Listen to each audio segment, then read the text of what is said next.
Capítulo 42. Calculo que serían entonces las 10 de la noche.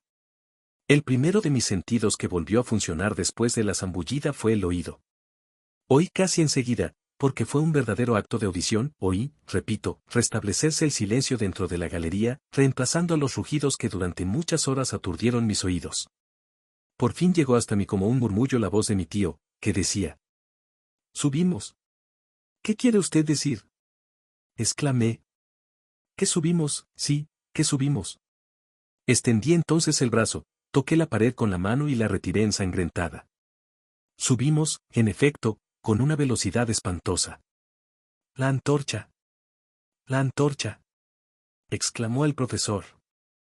Hans, no sin dificultades, logró, al fin, encenderla, y, aunque la llama de la luz se dirigió de arriba abajo, a consecuencia del movimiento ascensional, produjo claridad suficiente para alumbrar toda la escena. «Todo sucede como me lo había imaginado», dijo mi tío. «Nos hallamos en un estrecho pozo que solo mide 4 toesas de diámetro. Después de llegar el agua al fondo del abismo, recobra su nivel natural y nos eleva consigo. ¿A dónde? Lo ignoro en absoluto, pero conviene estar preparados para todos los acontecimientos. Subimos con una velocidad que calculo en 2 toesas por segundo, o sea 120 toesas por minuto, a más de 3 leguas y media por hora. A este paso, se adelanta bastante camino. Sí, si nada nos detiene, si tiene salida este pozo. Pero si está taponado, si el aire se comprime poco a poco bajo la presión enorme de la columna de agua, vamos a ser aplastados». «Axel», respondió el profesor, con mucha serenidad, «la situación es casi desesperada, pero hay aún algunas esperanzas de salvación, que son las que examino. Si es muy cierto que a cada instante podemos perecer, no lo es menos que a cada momento podremos también ser salvados. Pongámonos, pues, en situación de aprovechar las menores circunstancias. Pero, ¿qué podemos hacer? Preparar nuestras fuerzas, comiendo». Al oír estas palabras, miré a mi tío con ojos espantados. Había sonado la hora de decir lo que había querido ocultar. «¿Comer?», repetí. «Sí, ahora mismo». El profesor añadió algunas palabras en danés. «¿Cómo?», exclamó mi tío. «¿Se habían perdido las provisiones?». «Sí, he aquí todo lo que nos resta, un trozo de cecina para los 3». Mi tío me miró sin querer comprender mis palabras. «¿Qué tal?», le pregunté. «¿Cree usted todavía que podremos salvarnos?». Mi pregunta no obtuvo respuesta. Transcurrió una hora más y empecé a experimentar un hambre violenta. Mis compañeros padecían también, a pesar de lo cual ninguno de los 3 nos atrevíamos a tocar aquel miserable resto de alimentos. Entretanto, subíamos sin cesar con terrible rapidez, faltándonos a veces la respiración, como a los aeronautas cuando ascienden con velocidad excesiva. Pero si estos sienten un frío tanto más intenso cuanto mayor es la altura a que se elevan en las regiones aéreas, nosotros experimentábamos un efecto absolutamente contrario. Crecía la temperatura de una manera inquietante, y en aquellos momentos no debía bajar de 40 grados. ¿Qué significaba aquel cambio? Hasta entonces, los hechos habían dado la razón a las teorías de Davy y de Lidenbrock, hasta entonces las condiciones particulares de las rocas refractarias, de la electricidad, del magnetismo, habían modificado las leyes generales de la naturaleza, proporcionándonos una temperatura moderada, porque la teoría del fuego central siendo, en mi opinión, la única verdadera, la única explicable. Íbamos a penetrar entonces en un medio en que estos fenómenos se cumplían en todo su rigor y en el cual el calor reducía las rocas a un estado completo de fusión. Así me lo temía, y por eso dije al profesor: «Si nos ahogamos o nos estrellamos, y si no nos morimos de hambre, nos queda siempre la probabilidad de ser quemados vivos». Pero él se contentó con encogerse de hombros, y se abismó de nuevo en sus reflexiones. Transcurrió una hora más, y, salvo un ligero aumento de la temperatura, no vino ningún nuevo incidente a modificar la situación.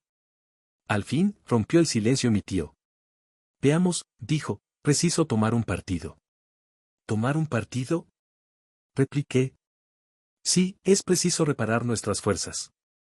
Si tratamos de prolongar nuestra existencia algunas horas, economizando ese resto de alimentos, permaneceremos débiles hasta el fin». «Sí, hasta el fin, que no se hará esperar». «Pues bien, si se presenta una ocasión de salvarnos, ¿dónde hallaremos la fuerza necesaria para obrar, si permitimos que nos debilite el ayuno? Y una vez que devoremos este pedazo de carne, ¿qué nos quedará ya, tío? Nada, Axel, nada, pero, ¿te alimentará más comiéndolo con la vista? Tus razonamientos son propios de un hombre sin voluntad, de un ser sin energía. Pero, ¿aún conserva usted esperanzas? Le pregunté, irritado. Sí, replicó el profesor, con firmeza. ¿Cómo? ¿Cree usted que existe algún medio de salvación? Sí, por cierto. Mientras el corazón lata, mientras la carne palpite, no me explico que un ser dotado de voluntad se deje dominar por la desesperación. ¡Qué admirables palabras! El hombre que las pronunciaba en circunstancias tan críticas, poseía indudablemente un temple poco común. Pero, en fin, dije yo, ¿qué pretende usted hacer? Comer lo que queda de alimentos hasta la última migaja para reparar nuestras perdidas fuerzas. Si está escrito que esta comida nuestra sea la última, tengamos resignación, pero, al menos, en vez de estar extenuados, volveremos a ser hombres. Comamos, pues. Exclamé. Tomó mi tío el trozo de carne y las pocas galletas salvados del naufragio, hizo 3 partes iguales y las distribuyó. Nos cupo, próximamente, 1 libra de alimentos a cada uno. El profesor comió con avidez, con una especie de entusiasmo febril, yo, sin gusto, a pesar de mi hambre, y casi con repugnancia, y Hans, tranquilamente, con moderación, a bocados menudos que masticaba sin ruido y saboreaba con la calma de un hombre a quien lo porvenir no le inquieta. Huroneando bien, había encontrado una calabaza mediada de ginebra que nos ofreció, y aquel licor benéfico logró reanimarme un poco. «Fortaflit», dijo Hans, bebiendo a su turno. «Excelente», respondió mi tío. Había recobrado algo la esperanza, pero nuestra última comida acababa de terminarse. Eran entonces las 5 de la mañana. La constitución del hombre es tal, que su salud es un efecto puramente negativo. Una vez satisfecha la necesidad de comer, es difícil imaginarse los horrores del hambre, es preciso experimentarlos para comprenderlos. Al salir de prolongada abstinencia, algunos bocados de galleta y de carne triunfaron de nuestros pasados dolores. Sin embargo, después de este banquete, cada cual se entregó a sus reflexiones. ¿En qué soñaba Hans, el hombre del extremo occidente, quien poseía la resignación fatalista de los orientales? Por lo que a mí respecta, mis pensamientos se encontraban llenos de recuerdos y estos me conducían a la superficie del globo, que nunca hubiera debido abandonar. La casa de la Königstrasse, mi pobre Grauben, la excelente Marta pasaron, cual visiones, por delante de mis ojos, y, en los lúgubres ruidos que se transmitían a través del macizo de granito, creía sorprender el ruido de las ciudades de la tierra. Por lo que respecta a mi tío, aferrado siempre a su idea, examinaba con escrupulosa atención la naturaleza de los terrenos, trataba de darse cuenta de su situación, observando las capas superpuestas. Este cálculo, o por mejor decir esta apreciación, tan solo podía ser aproximada para un sabio que es siempre un sabio, cuando logra conservar su sangre fría. Y hay que reconocer que el profesor Lidenbrock poseía esta cualidad en un grado poco común. Le oía murmurar palabras de la ciencia geológica, que me eran bien conocidas, y esto era causa de que, aun a mi pesar, me interesase en aquel supremo estudio. Granito eruptivo, decía, nos hallamos aún en la época primitiva, pero, como ascendemos sin cesar, ¿quién sabe, todavía? ¿Quién sabe? Aún no había perdido la esperanza. Palpaba con la mano la pared vertical, y algunos instantes después, proseguía. He aquí los neis. He aquí los micaesquistos. Bueno. Pronto llegarán los terrenos de la época de transición, y entonces. ¿Qué quería decir el profesor? ¿Podía medir el espesor de la corteza terrestre suspendida sobre nuestras cabezas? ¿Poseía algún medio de hacer semejante cálculo? No. Le faltaba el manómetro, y la mera apreciación no podía suplir sus preciosas indicaciones. Sin embargo, la temperatura aumentaba en progresión importante, y me sentía bañado de sudor en medio de una atmósfera abrasadora. Solo podía compararla al calor que despiden los hornos de una fundición cuando se efectúan las coladas. Poco a poco, Hans, mi tío y yo nos habíamos ido despojando de nuestras chaquetas y chalecos, la prenda más ligera causaba un gran malestar, por no decir sufrimiento.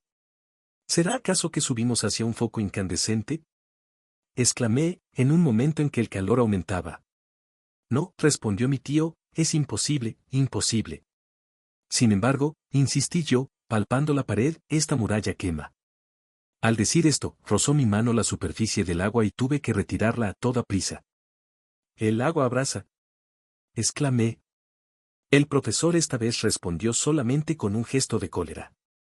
Un terror invisible se apoderó entonces de mi mente y ya no me fue posible verme libre de él.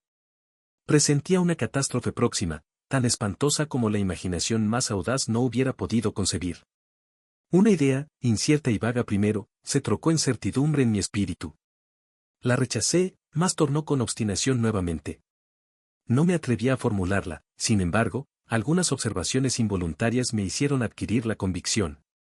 A la dudosa luz de la antorcha, advertí en las capas graníticas movimientos desordenados, iba evidentemente a producirse un fenómeno en el que la electricidad desempeñaba un papel, además, aquel calor excesivo. ¿Aquella agua en ebullición? Decidí observar la brújula, pero estaba como loca.